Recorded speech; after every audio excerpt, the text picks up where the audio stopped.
અમરેલી જિલ્લા કોર્ટને બોમ્બથી ઉડાડી દેવાની ધમકી મળી હતી। બોમ્બ સ્ક્વોડ, ડોગ સ્ક્વોડ અને પોલીસ વિભાગની વિવિધ ટીમો દ્વારા સઘન સર્ચ ઓપરેશન હાથ ધરવામાં આવ્યું હતું। જો કે અત્યાર સુધીમાં કશું જ પણ વાંધાજનક વસ્તુ મળ્યું ન હતું, પણ થોડો સમય અફડાતફડીનો માહોલ સર્જાયો હતો।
જિલ્લા કોર્ટને બોમ્બથી ઉડાડી દેવાની ધમકી મળતા તંત્રમાં હડકંપ મચી ગયો હતો।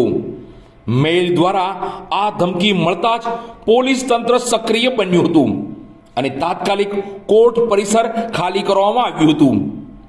ધમકી મળ્યા બાદ બોમ્બ સ્ક્વોડ અને ડોગ સ્ક્વોડની ટીમો ઘટના સ્થળે પહોંચી ગઈ હતી। તેમણે કોર્ટ પરિસરમાં દરેક ખૂણામાં સઘન સર્ચ ઓપરેશન હાથ ધર્યું હતું। જો કે અત્યાર સુધી કોઈ વાંધાજનક વસ્તુ મળી ન હતી। સુરક્ષાના કારણોસર કોર્ટની તમામ કાર્યવાહી તાત્કાલિક બંધ રાખવામાં આવી હતી। આ અચાનક બનેલી ઘટનાને કારણે કોર્ટ પરિસરમાં થોડા સમય માટે દોડધામ અને અફડાતફડીનો માહોલ સર્જાયો હતો। પોલીસે સમગ્ર મામલે તપાસ હાથ ધરી છે અને ધમકી આપનાર વ્યક્તિને શોધવા માટે કાર્યવાહી ચાલુ કરી છે। ઉલ્લેખનીય છે કે આ પહેલા પણ 10 દિવસ અગાઉ અમરેલીમાં આવેલી પોસ્ટ ઓફિસમાં પાસપોર્ટ કચેરીને મેલ મારફતે ધમકી મળી હતી, જેના કારણે દોડધામ મચી હતી। ફરીવાર કોર્ટને ધમકી મળતા સુરક્ષા વ્યવસ્થા વધુ સઘન બનાવવામાં આવી છે। Sungguh, વાપસ sungguh, sungguh, sungguh, sungguh.